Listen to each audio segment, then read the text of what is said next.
7h, 9h.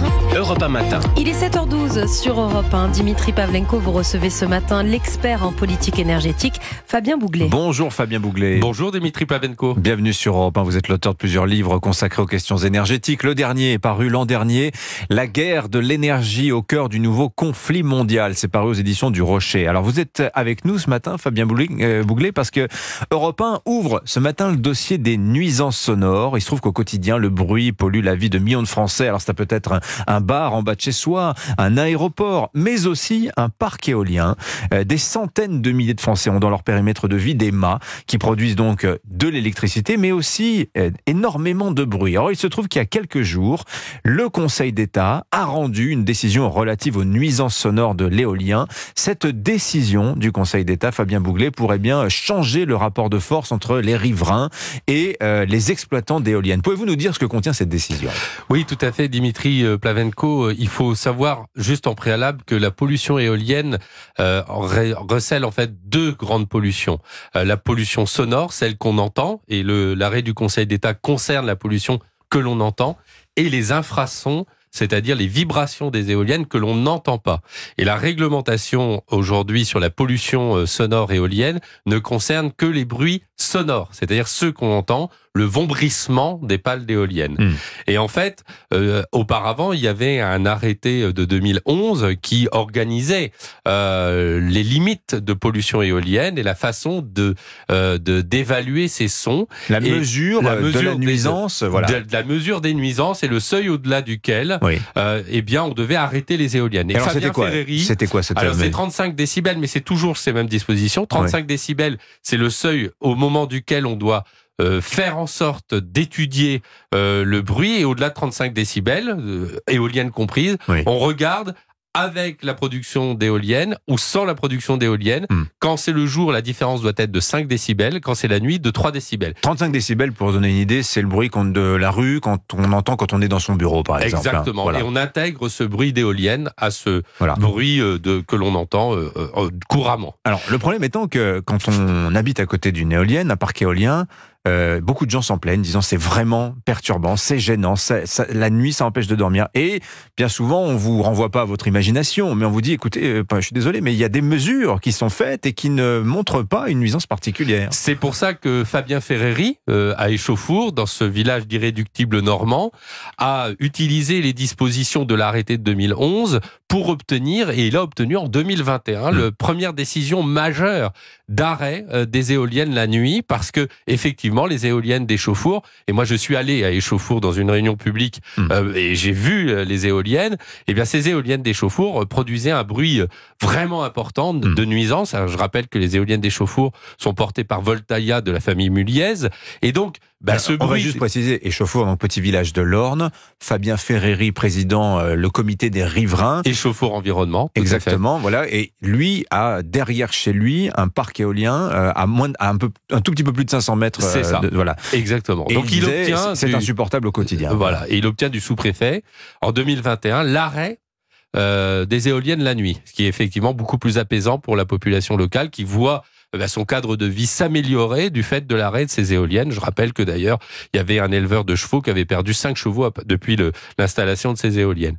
Et en réaction... il y avait un lien entre la mort des chevaux et les éoliennes ? On ne sait pas, mais vous savez, il y a eu ces vaches en Pays de Loire, donc en tout cas, en tout état de cause... Il y a un soupçon. Il y a une liaison, puisque c'est à partir du moment où les éoliennes ont été mises en place que ces chevaux... de corrélation, mais on n'a pas de, il y a une coïncidence. Voilà, exactement.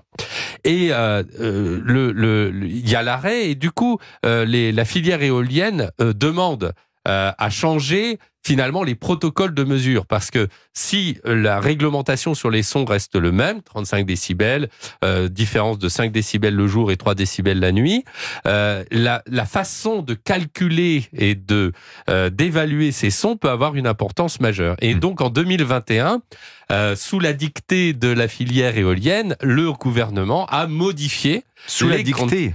Oui, parce que on est habitué avec la filière éolienne, et on a des éléments de preuve de lobbying à l'Assemblée nationale récemment lors de la loi d'accélération du renouvelable. Très régulièrement, il y a la main de la filière éolienne derrière les écrits du gouvernement. Mais ça, c'est presque affiché. Je veux dire, on a de manière régulière ces points-là. Donc vous dites en 2021, ce qui se passe, c'est que l'on change la méthode de mesure du bruit à l'avantage des exploitants d'éoliennes. Exactement. Et patatras pour les opposants ces éoliennes, ceux qui demandent en tout cas qu'on encadre le bruit. Et de ce fait, les éoliennes des Chauffours sont remises en place par le préfet la nuit et les nuisances repartent pour les habitants qui subissent, qui sont victimes de cette pollution éolienne. Voilà. Et donc, pour contrer cette modification réglementaire plutôt, eh bien, Fabien Ferreri et un consortium, une réunion de nombreuses associations sont allés agir au Conseil d'État pour demander l'annulation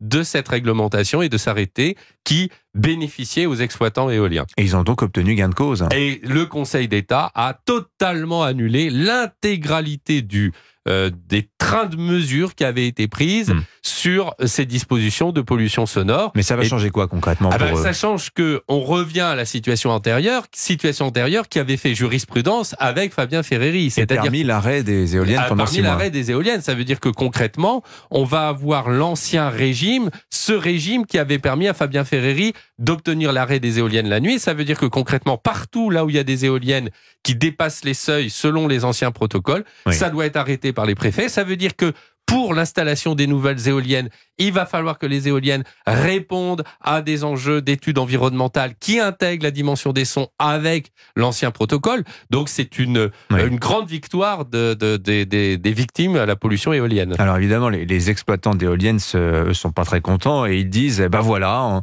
encore un ralentissement de la transition énergétique auquel finalement les riverains de ces parcs éoliens vont contribuer. On est toujours dans ce débat, Fabien Bouglet, où on se dit d'un côté on veut la souveraineté énergétique, on a des éoliennes qui produisent une énergie, je mets entre guillemets, propre, des énergies aussi, des parcs éoliens qui font baisser les impôts locaux, dans les communes on les implante, etc.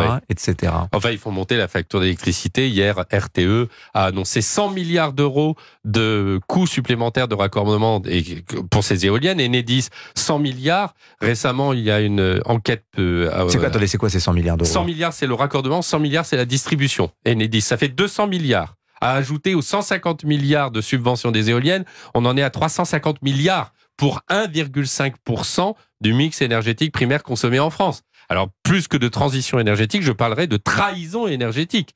Aucune des éoliennes ne sont produites en France. Elles sont en Allemagne ou en Chine. Les panneaux solaires, ils sont fabriqués essentiellement en Chine.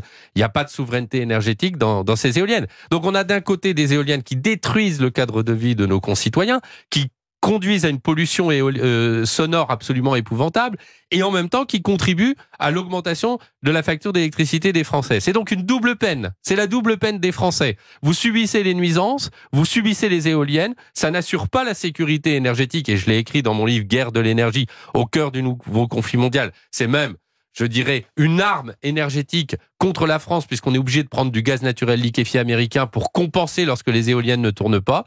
Et en même temps, les Français, dans les littoraux français, sur les côtes françaises, dans les territoires, subissent, je rappelle Dimitri Plavenko, qu'on a une distance minimale de 500 mètres des habitations, alors que les éoliennes ont été multipliées par 2 et qu'on arrive à des éoliennes de 220 mètres de haut.